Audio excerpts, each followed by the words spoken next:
I think so. We've seen Tundra before lose a game in a series where they kind of get stomped and then they go to turn it around. So, not a team that you can ever really count out. No. What a good Bloodseeker pick, man. It's such a good Bloodseeker game. They see Tofu here. Doesn't have Sakuchi. Oh, he's going to get the Sakuchi off before the Blood Riot hits, and that may be enough. Charge is going to be skilled to close the gap. Another Sakuchi in a few seconds. Yeah, they can't kill this, I don't think. Tofu's fine. He's fine. All right, well. I mean, is that much of sort of a hindrance on some of these level 1 skills? 33 did take Scorched Earth. I think you want to take Scorched Earth anyway on 33. Don't need the Devout. No, usually the play now, because the cooldown got, I believe, the cooldown got reduced on Scorched Earth, so people are using it to just push out the first wave. All right. Get early level 2, so you're fine with that. The charge is more of the hindering factor, but Doom plus Spirit Breaker, not exactly a strong lane anyway, so. 2 for 2 in terms of runes. Oh, they might have a bit of a poke into Fada, but Fada's got the Nightmare set up. 33 chasing down Celery. Yeah, they will be able to walk it off. And we'll see... they're actually doing... how they do this on the lanes. Spirit Breaker plus the Bloodseeker in the bot lane. There's Weaver with Sand King, and that's a really strong laning hero, especially early level. Weaver level 1, we just saw how strong he is, able to get away from 5 heroes with just the Sakuchi. Amazing level 1 ability. But, Ace, on the other hand, on the Sand King, arguably the weakest level 1 offlaner in the game. Yeah. But they are going to move it back round. Snaking goes top. We'll see how things go in the mid. Of course, last game, 9 had a bit of a tough one on the Spirit Breaker, as things got pretty out of control against him early on. This time on a bit more of a standard mid, that Razor coming into play. Of course, some great setup from his teammates that will allow him to get some solid links off in the mid-game fights. Oh man, Ace is being kept at level 1. Do the Sakuchi. Yeah, this lane is all about, like, if you can wave cut, it's really good for the Sand King. Just get the level 3 so you have the almost permanent Sandstorm, but Weaver, not exactly the best wave cutting hero. If you use Sakuchi, obviously the creeps stop chasing you, but very low base stat hero. You can really, eat shit to the creep wave. There's a big wave pushing in here for 33. He is stoked about this.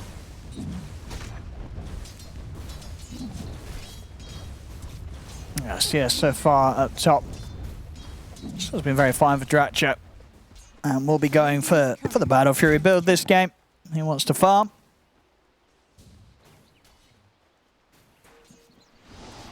Tofu gets a career snipe. He's got that really nice ward down there, too, to set up for that. Weaver, Mirana, like arguably the 2 most annoying career snipers in the game.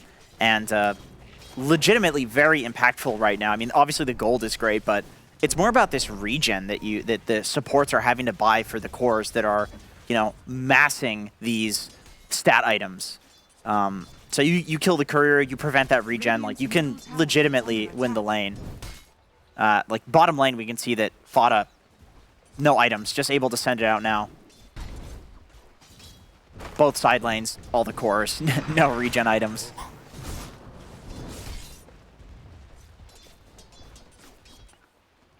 Got the wave. It's been in front of the Tundra Tower for the longest time. They're very happy about that. Doom SB especially, like, not a strong lane. Really not a strong lane. When they get some levels, you can maybe get a kill with the Scorched Earth plus, a charge into a Lucky Bash. But early level, like, that's a really weak lane. Again! Oh my god, and it dies before delivering. So he's just sitting on no regen. I mean, yeah, what's Skeeter got on himself at the moment? He's just a tango. He's got a couple of tangos still. But, he has He should be fine. He's one of the heroes in the game that cares less about this. Very favorable matchup, too, against Sand King, because, unfortunately for SK, the Blood Right is about the same size as the Sandstorm. actually bigger at this level. We'll see again. Did have the opportunity to grab the items off it, but Fada, unfortunately, with the courier micro, hadn't quite issued the information for it to drop them off to him. So not getting them. Yeah, I remember watching Aoi was coaching one of the Arkosh games. Of course, I'm a content creator for this team. And he said to me, he said, Jenkins, have you ever heard of shift queuing your courier? So I know that that Tundra definitely, they do the old shift queue. They don't just like press the retrieve courier button. So I think that's probably what happened there is he sent it to like a specific location and then just kind of got distracted. What's sort of the benefit? Is that just sort of old habits? Well, it's like if you just send it across, scouting the ancient stacks, and dies because of the sentry there. Actually, wait, that's there. Oh yeah. That is an enemy sentry. The benefit of shift queuing the courier is that you're not just sending it over like these obvious paths. Like the courier did get to Bane there. It's just that it ended up dying because he left it there. It happens.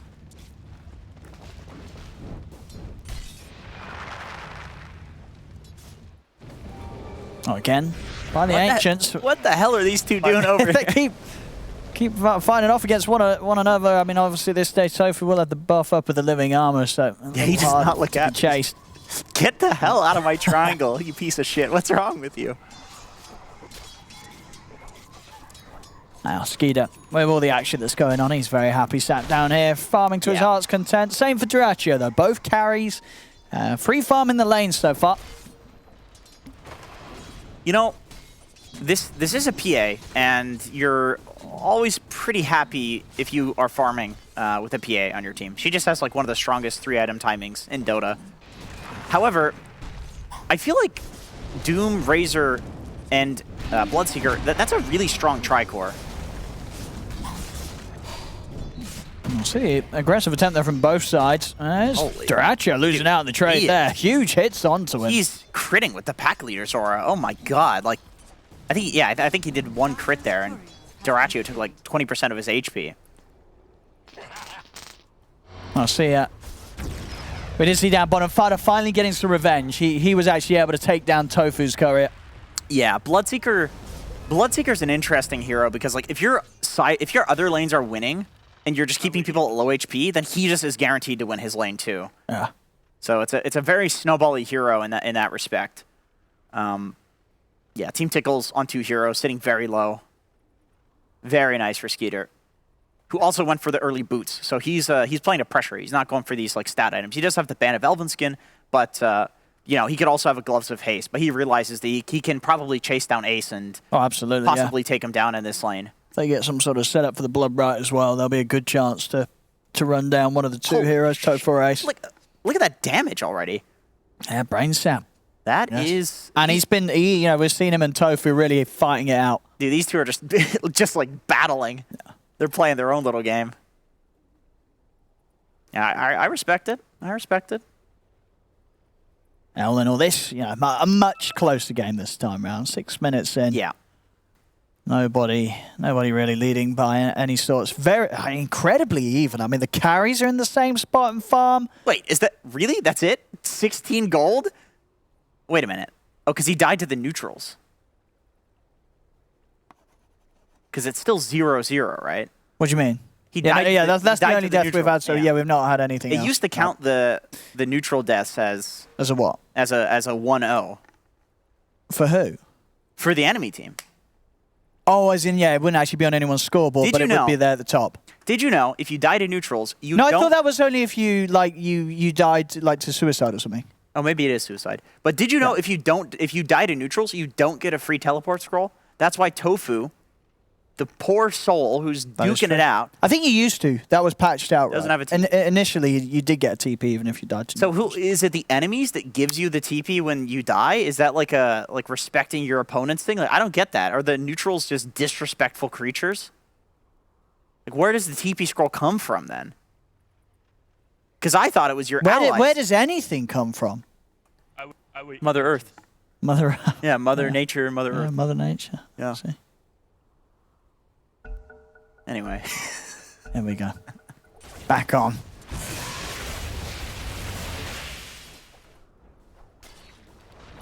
chill game so far. 6 minutes, no kill other than some dragons casually. Yeah, swing and a miss on those bugs. Trying to go for both, ends up threading the old needle there. Happens. Oh, here we go again. Back in to case their you guys favorite spot. didn't see enough fighting of two pathetic supports in the triangle.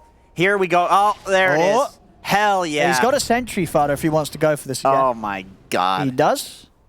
Blocks the camp as well in case that was going to be stacked. Oh, Ace is not having No, it. they're going to get fodder out of this area this time. Oh, a nice. That's going to do it. Okay. That's going to do it. Fodder continuing to be a nuisance around this spot. Very annoying. He's going to clear this out. He's got 3 points in the Sandstorm now. Yep. To make decent time on this. It's slow, but it does work. I remember there's a lot of people doing mid Sand King doing the same thing. Hey, top. We're getting some movements from the mids. Boom. He's headed up to the top lane. And we'll finally, 7.5 minutes in, get that first blood. Yeah, and that's also earn charges. That's something that I hear a lot of people talking about. It's really important to get the early earn charges on Invoker to the degree where, like, people are saying in game now against Invoker, like, yo, just don't die to him, just don't die to him. Like, if this hero doesn't get earn charges, it's terrible. Like, he can't do anything without an earn. So this sets him up for success, for sure, in this game. Like, he can do this because he has the earn. Yeah, and with Tofu coming across, that's the dead Bane. Fodder taken down. It's up the setup. Celery's moved over. They've got their eyes on 9. They've got enough damage. They haven't quite. 9's able to be fine. Snaking by his side. Mash, going to see Snaking come back over. Grab that DD room for himself. Might cost him his life with the cold snap and a few hits. And stick charges. It's not going to save him. Goes down. 9's going to try and chase down Boom, but Boom into the safety of the grass. Well, not the safety of Rosh, though. Gets the bash, and oh my goodness, he dies. Roshan there, a.k.a. Tundra.Roshan. Wait, did he come out of Ghostwalk? Wait, what do you mean? There's no, or was he dusted? He was dusted. Surely He was dusted. He may have Okay. 9 out of dust. Or Snaking did. He was dusted. Yeah, I think Snaking dusted him before going down. Okay. That's fair. Doesn't die to Roche either. No. He tried. Tundra. Well, Roshan with the assist. Not going to push down this mid. Boom. He's back in action and he's ready to start the hold. Fodder. He's trying to reach in for some sort of setup, but he's pretty deep and TPs are coming in. Fodder. He'll go down. Ace him with the Burrow Strike. Takes him out. As Team Tickles, they'll hold on to the tower and Tundra will need to back off for now. Even with the extra firepower they bring in, they won't be able to brute force this tower quite yet. Yeah. All right. I'm remembering this old combo of Sand King plus Treant Protector. You have Sand King, who's arguably the best hero at holding towers in the game. Oh, He's the Sandstorm. Good rupture on a Boom. And drop the Doom down onto Ace. They're diving in for Boom. He's into the Ghost Warp, but detection hits all, but it's there. As they take him out, the living arm, is it enough regen to keep Sand King alive? It is not. 33. Chases down Ace. They get the 2 cores out of the mid, and with those 2 gone, this tower will be back to being threatened. They're still trying their best to delay with the fortification. A Tundra, they're not going to back off anytime soon. And now, 10 minutes in, they'll keep the push going. Living armor slowing them even more. I mean, maybe they can continue to hold this. Living armor doing work. Buys time for Duracho to come in. The tower goes down. They get the deny off. It does cost them 33's life. Duracho able to get involved, take a kill off the back of this. Very interesting reads from both teams. Like, the reason Tundra has 5 heroes mid is because they realize that they need to overwhelm this tower. When you have a Sand King who can just sit there and Sandstorm, like, it's even worth dooming him because he's the best hero at holding towers in the entire game. And then Tree, who can heal the tower. So if you don't overwhelm and take the tower with 5 heroes there, you just don't get it. And I think they're probably okay trading the lives of a couple of heroes for that. Because against Tree Sand King, you're not supposed to take any towers. And that's why Tickles also brought so many heroes to defend it. Oh, this oh, that timing. That's an awkward pause. That timing. Oh. He is indeed in vision. Sorry. I mean, you've seen this as a team. What's the instant reaction coming off the back of the pause? Are we getting some TPs up here? Yeah, I think the Rays are... Okay, see, they're all 33 doesn't have a TP. Actually, Snaking doesn't have a TP. charge. 9, he does, but he's kind of close enough to get there anyway. He does have a haste rune. Hasted... He's probably just 9. dead anyway, right, this Bloodseeker? Yeah, what? There's a Roche. I see. There he is. Okay. There's going to be a hasted Razor coming in hot here, so yeah. Oh, okay, they're battling out. Yeah, they can't commit for Skeeter. And now Tundra might actually get something themselves. Got the charge onto Celery, and 9, he's diving in deep with that haste. Runs down Tofu. On the Nightmare setup, Tofu should pop. Celery will try and hold the tower, but smoke gone wrong there for Tickles. Not able to get away with a clean kill. Tundra managed to react. And now we'll try for a second tier 1 tower again. We'll see if they can push down against the defense of the armor. Ace has TP, but he's also, okay, so he is TPing. It's a little late though. And the tower's very low. Snaking off to the side, will be run down by Boom. Does die to the neutrals though. Passes by the small creeps, they'll finish him off. Top Celery comes in with the ult to hold down 9. Booms has the earn damage. 9. He's got pretty fast movement speed and does have the Pharaoh fire. Ace has stun. He should have him. Yeah, gets the angle, locks him down. They'll take out 9. The tower does fall again. Tundra, they lose a few heroes for that effort, but they are able to force down these tier 1s. They're putting everything into these pushes. Yeah, and Tickles have done a good job at recognizing that they can get trades for these pushes from Tundra. Like Ace TPing in there, you could see he had to actually sacrifice. They had a catapult pushing bot, so he maybe could have gotten the bot tower. I mean, they're not the ones up against a tree, so they'll just get it on the next catapult wave. This tower will probably fall at a point. You can see Tofu can be very greedy here with his positioning, although he might end up going down for this. Yeah, he's dead.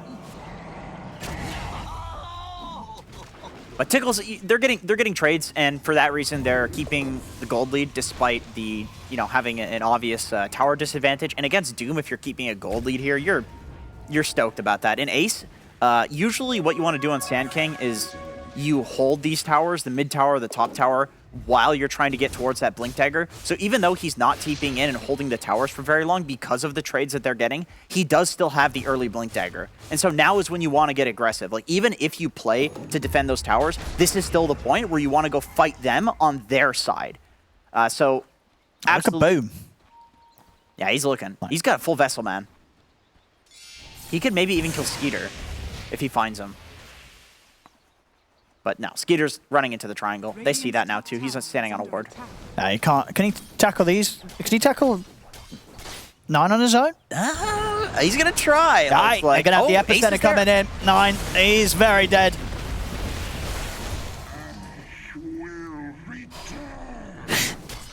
Skeeter desperately trying to farm those ancients. Yeah, you are Bloodseeker, sir. That is one unfortunate. Well, he's got to be. I mean, if those ancients get another round of attacks in on him, he might just die. Yeah. Yeah, Fodder's gonna come in and help tank a little bit. Oh, careful, careful! What? Yeah.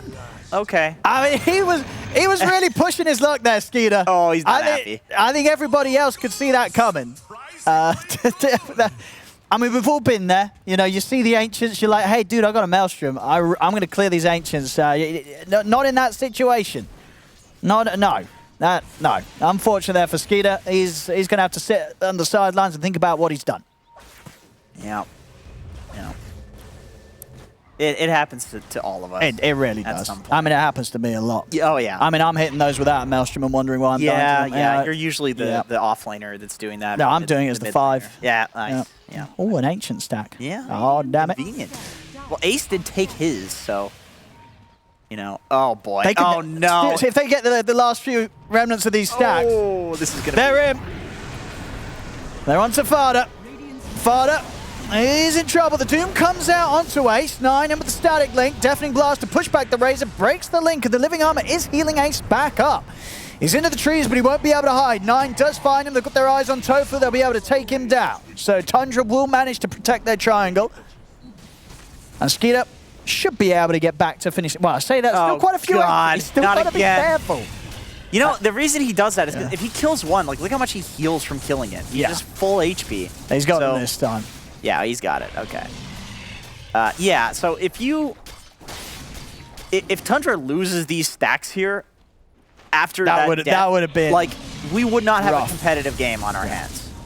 it would be just all Tickles. That's how like impactful these stacks are. But so I'm glad to see that Tundra's taking this. Just they put everything into holding that area while it was down. Yeah. Oh, that is cool. Okay, that's cool. I didn't know you could do that. I gotta watch this to see what the timing is on that. Double stacking with the melee hero is usually impossible because you can't get to the camp, and if you can't get to 2 camps in time. And if you have a slow, it's like you need to know a specific timing for that. What a big opening here at bottom. TP's coming in straight away to try and help out 9. They're not going to be able to do so in time. 9 goes down. They still got a fight to take in return. They'll turn with the Rupture Bloodbright over towards Boom, but Boom lays down the Tornado onto the 2 of them into the Deafening Blast. Stays with the follow-up Burrow Strike. This is going to be Team Tickles cleaning up more. A Skeeter also to fall there. Team Tickles easily taking that fight that Tundra try and charge headfirst into.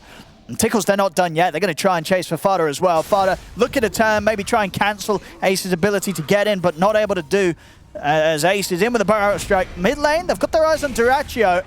No ult up at the moment for 33. So now Duraccio, he's going to just turn, gets a crit in, cuts down Snaking.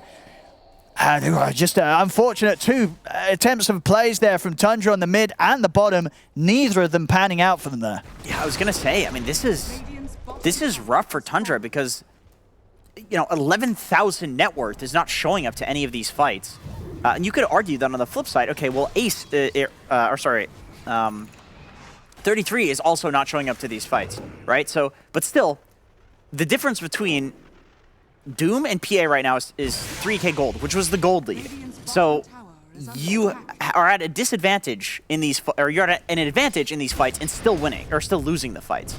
It's like, that is not a good sign. The strongest hero on the side of Team Tickles has been chilling. But then at the end, she ends up, picking up that kill onto the Spirit Breaker. So it's like, Duraccio didn't even want to get active. It was forced. He's like, okay, I'll take it. I'll take this free kill on SB. Radiant's middle tower is under attack. See mid, and 9's got to be careful about showing. Does have 33's Doom up and ready for the counter play if Team Tickles come jumping in. And as we've seen the last few times, he has been trying to lock down onto Ace. It's not going to be easy to do so once Ace is his next time out. He is going for the Lincoln straight up after the blink to make 33's life a little bit harder. But there's the BKBs on their 2 cores. So now Tundra should stand a better chance of entering the front of the fights with 33 and 9. Yeah, they'll have a 3rd one fairly soon too. Skeeter, he's about the recipe away, so it's still a really strong timing, double BKB timing.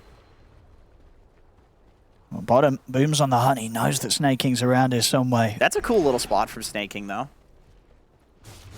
You don't think to look up there. I've seen the jungle. I've got the jump on Fada. Fada, has he got any moves to save himself? He does not. The Sandstorm's down bottom. Snaking revealed himself, and Duraccio and Boom was still around and ready to jump. Top lane, Celery. He'll make it out of there. Rupture put to waste. Yeah, that's actually a pretty big timing right now, just because, 70 seconds on cooldown. You have Weaver, PA, Sand King, even to a degree, Invoker. Like, these heroes are all super mobile. Oasis, he's thinking about going for the jump here with the epicenter at 9. He needs the epi first because of the BKB. Yeah. That's the only way that they're going to burst the Razor here.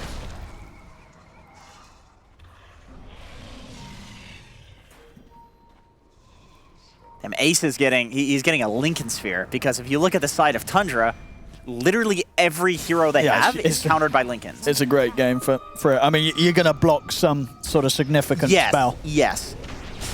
Oh, and in fact, Ace, he's got the jump back in.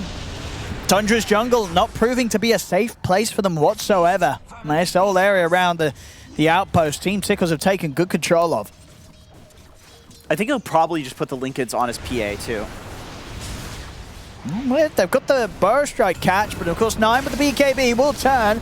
Charge in onto Boom, Dust at the ready. They've got the vision, and Boom, has he got any more tricks to get out of this? He had the last hit and missed uphill. Boom's able to walk away. Ace has been ruptured, but DreamLeague's by his side. Tundra's got to be a bit careful because this PA's ready to brawl. Tofu's in as well. On to 9. 999 on the crit, taking out 9. It's for your father. He'll look to hold them back, but with 4 heroes jumping in onto him, there's not a chance for this Bane. As Team Tickles, they're really starting to amp it up once more in this game too. It's an 8K lead. DreamLeague having a very free game so far. 5-0-3. He's into the pit. And is that his own sort of full Lincoln's coming out now? It is. He's got his own Lincolns, so pretty much next time around we're going to have the 2 Lincolns in play. Yeah, this was so close, man. Oh, the uphill miss. And Ace also gets so low, steps just out of the blood right. Snaking even bashes him for even more And look at this, 9. Getting hit by the 999. Yeah, and speaking you of don't see that. That's a rare one. Speaking of 999, their 666 Doombringer is on the bot lane, just not opting to show up to that fight. He's got the Doom, he's got the Black King bar, but they just don't think it's that great of a fight. They accept that, okay, this is going to be just some pickoff we're trying to take, but we're not exactly ready to fight. I imagine that they're probably waiting for the Bloodseeker BKB, and that's when Tundra is going to be really ready to take these fights. But oh. Nice. Oh no, okay. Lincoln's that's going to come into play there, puts a stop to that. They're going to try and go for DreamLeague. He's up to the high ground with the Bleak Strike. TP's coming in as well as the buyback from Fada. They really want to try and kill off this PA, but of course DreamLeague's got an Aegis. He will be back for a second round. Now take him out the once. Let's see if they can do it a second time. The Doom's going to get dropped down onto the Weaver. Take Tofu out of the action. Now look for the lockdown on DreamLeague, but he's out to the side with the jump. Tofu, as being focused, he bought back in time. That's back into this to try and give his team the power to charge round and turn it. And they'll be able to do so as they bring down 33. Ace with the next target, locks down 9. DreamLeague jumps over. Another kill for Tickles as Tundra, they have to run. Snaking out with the charge. He's into the trees, but they're hunting him down. He'll try for the TP out, but the damage is done. Tickles pushing further and further ahead. DreamLeague continuing to just be untouchable, 8-0-4. It's not quite as sort of rough as a build-up as game 1 was in terms of sort of the speed that it's getting there. But the amount of lead, it's starting to equal a similar amount at the same stage here with the last few moments, the last few minutes, where Tundra, they've just been sort of throwing efforts at Team Tickles, and Team Tickles, they've been having none of it. And Team Tickles, the itemization too against this Tundra lineup, like this single target is appearing to be quite abusable. Like DreamLeague, he's got a Lincoln Sphere. Boom, he's picking up a Lincoln Sphere. Ace, he's got a Lincoln Sphere. I mean, just get 5 Lincolns. It ruins every single one of their heroes. Celery has a Lotus Orb coming in about 100 gold, so he's going to be reflecting things as well. I imagine they're just going to throw all of this onto DreamLeague. I mean, they try and charge in. They're going to try and get a fight going. They make the jump over towards Boom. Boom's able to turn, get the Ice Wall down. 9 commits him with the BKB of the link, but DreamLeague just TPs straight out of the action. DreamLeague's out to safety. Now turn to Celery. Celery going for the TP out, but Skeeter and 9 will have the damage. They bring him down. Boom was able to lay down the Sunstrike on a Snaking over in the mid. Ace he's caught out Fada with the Burrow Strike. The Tornado will clip Fada as well. Up in the air he goes, out of the game he goes as Fada taken down. Another fight where Team Tickles, they take the advantage. DreamLeague's coming back out, and he's going to be stepping back over with a DD rune. That was a hugely impactful Treant ult because DreamLeague did not have Lincoln Sphere up on him, and so Snake King could have otherwise Nether struck and canceled his TP, which I think would have been massive, obviously, for Tundra, because this is an 18,000 net worth PA. However, maybe you're concerned that there's going to be another Lincoln Sphere coming out. It's like with so many, you're just worried about that anyway. Yeah. But he couldn't Nether strike anyway because of the Treant ult. That's pretty wild there as well. We see what 24 minutes in DreamLeague, currently the highest net worth we've had any hero at this event at this 24-minute mark. I mean, he is popping off the kill involvement, and you just only got to look at the CS numbers. 337, 340 now at 25 minutes in. That's some incredible farming pace from DreamLeague this game. In this might be the single worst hero in Dota to have such a net worth advantage at this point. Like we've talked about, PA with a 3-item timing is probably stronger than any other carry in the game. It's been that way for a really long time. Once you start going later into the game, maybe not so much, but she's a beast at this point. And with the Satanic coming out, she is going to be very difficult to kill. Yeah. I mean, and this build's just what been perfect from this game, because this sort of Manta, Satanic Lincolns, it does a whole world of difference in comparison to getting the standard BKB right against these heroes. Yeah, for sure. It's like BKB arguably, I mean, it really does nothing here. Yeah. Like, there's just no magic in this game. It's like you're protecting against what? Scorched Earth, Nightmare? Like, who gives a shit, right? It's about the Fiend's Grip. It's about the Doom. It's about the Rupture. So he's got so much effective HP with this build, and he's very hard to lock down. I see Tundra. They're going to make another effort here. As they do. I have the Doom drop down onto the Invoker, but he's so speedy and he's full HP with his living armor, and of course 33's already gone down in this fight.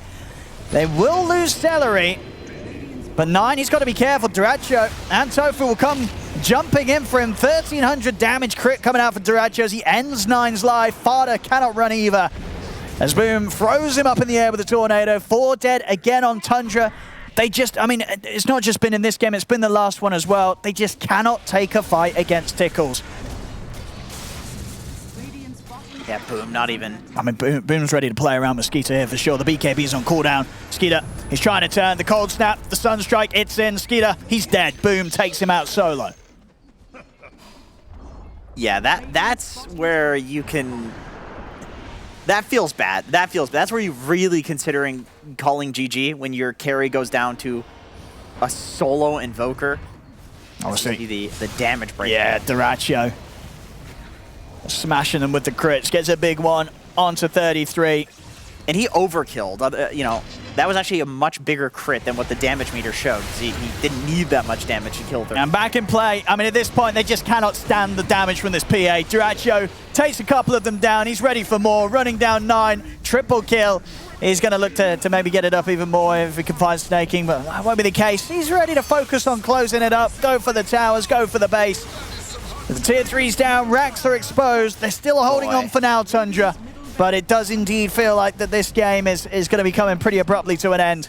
Yeah, and at this point, when PAs have such a lead, which I've seen a decent amount lately, just because I feel like PA, with Orb Corrosion, wins a decent amount of lanes, and you can snowball like this. People go for the 35% blur evasion. 15% chance to hit PA. Yeah, you're not hitting this PA. Like, you're not hitting this PA and you're not controlling this PA. Yeah, you can dive Fountain and you're not going to die to the Fountain. You can tank the tier 4s. Like they're, you know, I hate to be the guy that says it, they're tickling you. Like he's evading everything.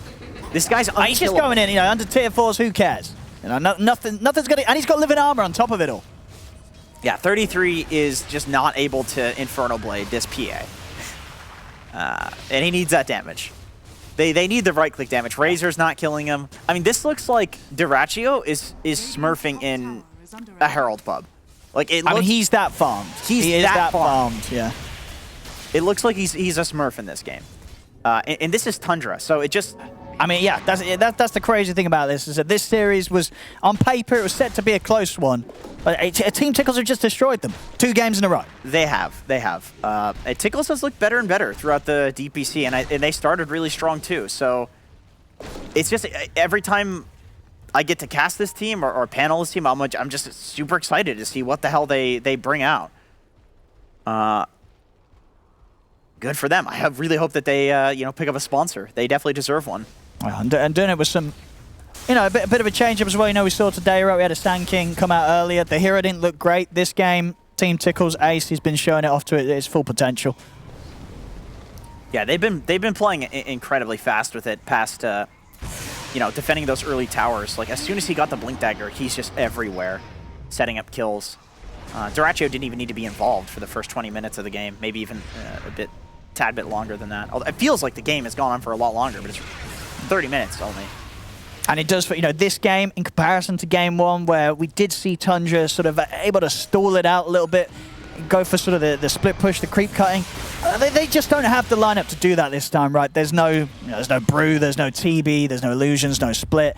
They have to take these fights. That's the only chance of getting back in, and as we're seeing, that's just so impossibly hard right now with the deficit they're playing at. They need to somehow doom Duracho. Maybe even grip him at the same time. The grip will probably get interrupted.